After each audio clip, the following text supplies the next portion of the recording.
Doing that way. All right. Well, hi everyone. My name is Chad Coenson. I'm again an alumni at University of Arizona and the author of Me and Bobby McGee, which is my first novel. It's a work of fiction. It's not the autobiography of Chris Christopherson and/or Janis Joplin, but there are some connections to the song, and we'll kind of go into that. I need to project. Sorry about that. Anyhow, so some quick background on me. I really don't like talking about myself that much, so we're not going to go too far down there. But I grew up kind of all over the country. I've lived in the Northeast, the Southeast, I've been out west, obviously here. I live in Oregon today.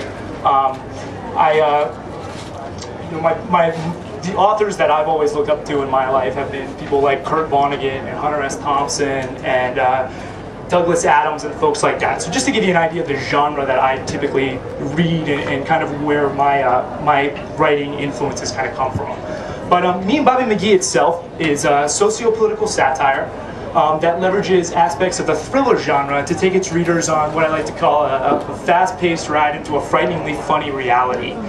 It uses the catalyst of a white baby slave trade to discuss several humanistic issues, including corporate greed, economic stability, indifference and apathy, the commoditization of individuals in the modern workforce, and really kind of the shallow ways by which we tend to define ourselves in the modern world. Now, the cynical nature of the concept is balanced by a very lighthearted, overtly humorous tone as we're following through the booze-blurred eyes of our main character, Keezy Cypher, who's a former CIA assassin turned professional alcoholic and part-time gambler. And the story begins, and it's fitting because this week was Fat Tuesday, and so the story actually begins the day after Fat Tuesday as Cypher wakes up from his latest blackout, after Mardi Gras, obviously, and goes to indulge in one of his favorite vices, gambling, and ends up losing all of his money, plus being very, very deep in debt, going about $1 million in debt. And he's then presented with an option. You can either, die, more or less, you give us your life, and or you can run this mystery errand for us. And so he says, you know what, I'll take the second option as opposed to death, and thinking he'll just, take off onto the horizon, disappear, I'll never see him again. But when he accepts this is when he meets Miss Bobby McGee, who is his assigned chaperone for this trip. She's a woman of beauty and indefinite imbalance and infinite malice, more or less. But so the two embark on this journey together. So, and I'll kind of leave it at that. And then I wanted to talk to you guys about kind of the process in writing this book and where some of this stuff comes from. And then I was going to give you some samples of some passages from the book so you get an idea of the writing as well. And also let Cobb, my illustrator here, talk to you a little bit about her process as well.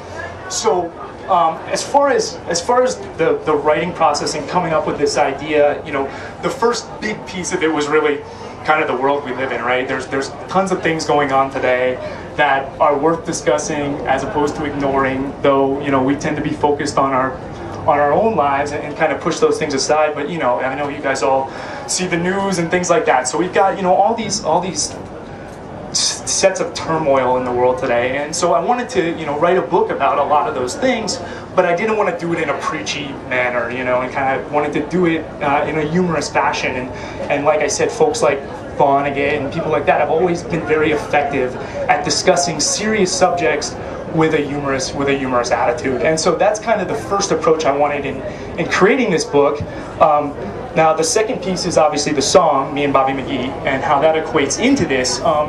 And really, other than the character Bobby McGee in the story, there's only a few subtle connections, but the real reason that the song title became the title of the book as well is from the line, "Freedom's just another word for nothing left to lose," which is a very prevalent theme throughout this book in many different fashions, and I could probably go on for hours about all the little places it fits in, but just to give you guys a few examples, one, our main character, he was a former CIA assassin, right? So he was sanctioned to murder people. He was allowed to. So there's a sense of freedom and freedom from consequences that comes with that, right? And not having anything to lose for these technically crimes that you're committing, even though they're sanctioned by the government. Beyond that, he gets fired from the CIA and he becomes an alcoholic and pretty much loses everything, but he's got this wandering decadence and this freedom that comes with that, where he's absolutely detached from everything, and including his compassion for for people and humanity and things like that, right? So he's got this other sense of freedom and nothing to lose in that instance. And then, of course, the one thing he does have to lose is his money, which he loses all of as well, and ends up, being set in this task to run this errand. And he can't get his freedom until he completes this errand from his debts with these people. So those are a couple little examples of where that fits into it, and there's more into the book. But on a broader scale, that as I started writing this book and thinking about that line, I started thinking about our lives as people, and we spend 65, 70 years working. Finally be free from that ourselves, till our houses are paid off, till all our kids are taken care of and things like that. So there's this sense of I don't want to call it shackles, but almost like that we as people have to deal with before we can be free, much later in our lives. And then, of course, you've got the notion of death in general being nothing left to lose, and a freedom from that. So, that's kind of where the line equates into the story, and then obviously the concept of white baby slave trades in general, and a notion of freedom and how that fits into it is another piece of it. And so the final aspect that really went into creating the book came from a joke I used to make, and it was a joke I used to make when people would ask me, what do you do? And something about that question has always bothered me. It's usually because it precedes someone asking me my name. And so, and in parts of the country I've lived in, I come to find that people are really just trying to gauge your social value and how that they can benefit from you, be it because they want to sell you something, be it because they want to try to get a job from you, be it they think they can they can leverage you in some way or another to better their own lives. So the question has always just kind of gotten under my skin a little bit, so I decided I'm a fairly sarcastic individual, so I decided to answer it with people say, well, what do you do? And I said, well, actually, I smuggle white babies into Mexico and sell them into slavery. And people actually didn't flinch. And they would be like, okay. And, either they were shaking off the sarcasm, or they thought I was absolutely insane, or they were just making small talk and they didn't really care in the first place. And I just thought it was really interesting how indifferent people were to this comment. And so occasionally I would slide in there, what do you do? I'd say, well, I'm an arms dealer. And then people would perk up right away. You're an arms dealer? What, do you have a gun store? No, I work from a payphone and deal internationally. And, that would freak people out. But I just thought it was really interesting that, when you think about things that can directly affect you, it becomes suddenly more appalling. But, if it's someone else's children or things that don't necessarily affect you, then it resonates a little less. And so I started thinking to myself, man, no one believes me at all when I say this. What if I was being serious? What if I really did this and people would just think I was kidding and ignore me altogether? And so it was all those kind of elements that went in combined in creating this story. And then, the last element, obviously I'm a big fan of different art forms. I love live music, I love painting, all kinds of stuff. And so in this book, I wanted to create a real mesh of art forms and blends. And so you already had it with the musical aspect plus the writing, right? You have the song that influenced it as well as the writing, but I wanted to bring some art into it as well, and some visual art. And so I called my friend Cobb here and I said, I know you're a great artist. Are you familiar with Ralph Steadman? And she said yes. And if you guys know who Ralph Steadman is, the guy who used to work with Hunter S. Thompson and did a lot of his artwork. Phenomenal artist too. But she said, oh, I love him. And I was like, great. I've got a book for you, a book I'm writing, and I want you to do some illustrations. And I'll let her talk to you briefly about the process. And then. All right. Hey, I'm Cobb. So Chad sent me the manuscript, and he said basically just have your way with it.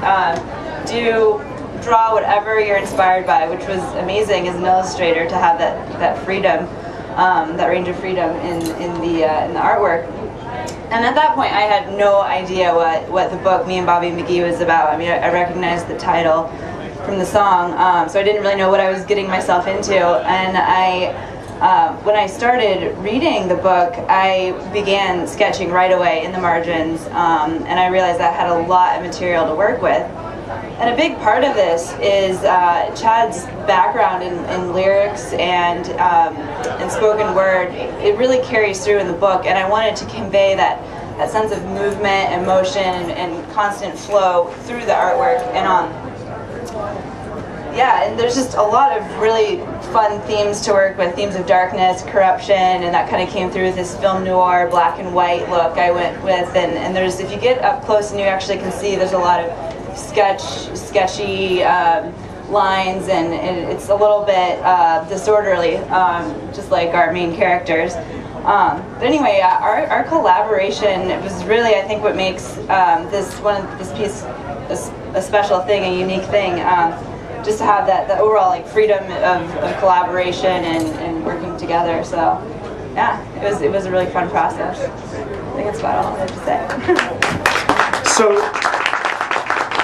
real quick, I'm going to read you guys a couple excerpts from the book just to kind of give you an idea of the writing style and what we're dealing with here. So if you're interested in checking it out, you know, you can for sure. But it's all time.